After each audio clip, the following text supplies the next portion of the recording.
सुप्रभात मेरे प्यारे बच्चों। आज हम रक्त और हमारा शरीर पृष्ठ संख्या 38 के आखिरी पंक्ति से आरंभ करेंगे। पिछली कक्षा में हमने यही पढ़ा था कि डॉक्टर दीदी अनिल को बता रही है कि जब शरीर में अधिक चोट लग जाती है और रक्त अधिक बहने लगता है तब उस व्यक्ति को जितना जल्दी संभव हो सके डॉक्टर के पास लेकर जाना चाहिए, जिससे उसकी जान बच सके। इसके बाद दीदी यह भी बताती है कि रक्त को 4 समूह में बांटा गया है। अब हम आज की कक्षा आरंभ करते हैं, लेकिन ज़रूरत के समय यदि उस रक्त समूह का कोई व्यक्ति मिले ही नहीं तब अनिल ने पूछा, ऐसी आपात स्थिति के लिए ही ब्लड बैंक बनाए गए हैं।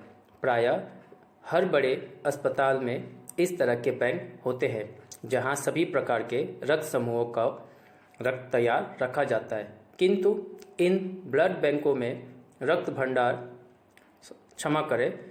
का भंडार सुरक्षित रहे। इसके लिए यह आवश्यक है कि हम समय समय पर रक्तदान करते रहें, दीदी ने कहा। जब डॉक्टर दीदी अनिल को बताती है कि हम किसी को भी नहीं चढ़ा सकते हैं, रक्त को विशेष कारणों द्वारा 4 भागों में बांटा गया है, इस पर अनिल सवाल करता है कि अगर ज़रूरत के समय उस रक्त समूह का रक्त उस व्यक्ति को न मिले जिसको उसकी ज़रूरत है तब क्या होगा। तब दीदी जवाब देती है कि ऐसी आपात स्थिति अर्थात संकट की स्थिति के लिए ही ब्लड बैंक बनाए गए हैं। प्रायः या आमतौर पर हर बड़े अस्पताल में इस तरह के ब्लड बैंक होते हैं जहां पर सभी प्रकार के रक्त समूहों का रक्त तैयार रखा जाता है, जिससे ज़रूरतमंद व्यक्ति को आसानी से रक्त प्राप्त हो सके।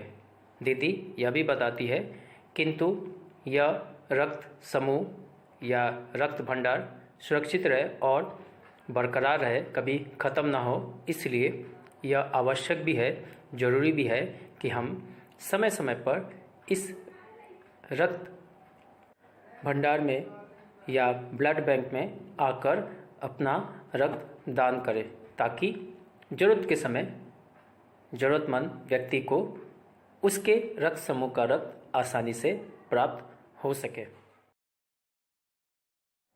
अगला अनुच्छेद, क्या मैं भी रक्तदान कर सकता हूँ? अनिल ने पूछा। नहीं, अभी तुम छोटे हो। 18 वर्ष से अधिक उम्र के स्वस्थ व्यक्ति ही रक्तदान कर सकते हैं।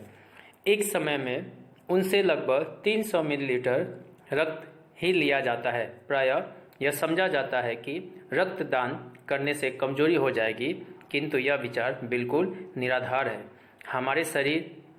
हमारा शरीर इतना रक्त तो कुछ ही दिनों में बना लेता है। वैसे भी शरीर में लगभग 5 लीटर खून होता है। इसमें से यदि कुछ रक्त किसी ज़रूरतमंद व्यक्ति के लिए जीवन दान बन जाए तो इससे बड़ी बात क्या होगी, दीदी समझाते हुए बोली। फिर तो बड़ा होने पर मैं नियमित रूप से रक्तदान किया करूँगा, अनिल ने कहा। शाबाश अनिल, डॉक्टर दीदी ने अनिल की पीठ ठोकते हुए कहा। जब डॉक्टर दीदी अनिल को समझा रही है कि ब्लड बैंक में खून की कमी न हो, इसके लिए ज़रूरी है कि लोग समय समय पर आकर ब्लड बैंक में खून दान करें, जिससे वहाँ पे कोई कमी कभी ना हो। यह सुनते ही अनिल जवाब देता है और पूछता है कि क्या मैं भी रक्तदान कर सकता हूँ? तो इस पर डॉक्टर दीदी जवाब देती है कि नहीं, अभी तुम छोटे हो। रक्तदान करने के लिए कम से कम जो उम्र होनी चाहिए वह 18 साल होनी चाहिए, और यह ज़रूरी नहीं है कि 18 साल होने पर तुम रक्तदान कर ही सकते हो। 18 साल का होना ज़रूरी है, साथ ही साथ तुम्हारा स्वस्थ रहना भी ज़रूरी है। जो व्यक्ति 18 साल से अधिक उम्र के हैं और स्वस्थ है वही रक्तदान कर सकते हैं और एक समय में लगभग 300 मिलीलीटर रक्त लिया जाता है। आमतौर पर लोग यह समझते हैं कि रक्तदान करने से कमजोरी हो जाती है, लेकिन यह उनका विचार बिल्कुल गलत है। इसमें कोई आधार नहीं है, यह निराधार है। हमारे शरीर इतना रक्त कुछ ही दिनों में बना लेता है, जिससे उस व्यक्ति को कोई कमजोरी होने की कोई संभावना ही नहीं है। वैसे भी हमारे शरीर में लगभग 5 लीटर खून होता है। उसमें से यदि थोड़ा सा खून किसी ज़रूरतमंद व्यक्ति को जीवन दे सकता है या उसकी ज़िंदगी बचा सकता है, तो इससे बड़ी बात कुछ हो ही नहीं सकती। दीदी समझाते हुए अनिल को कह रही है।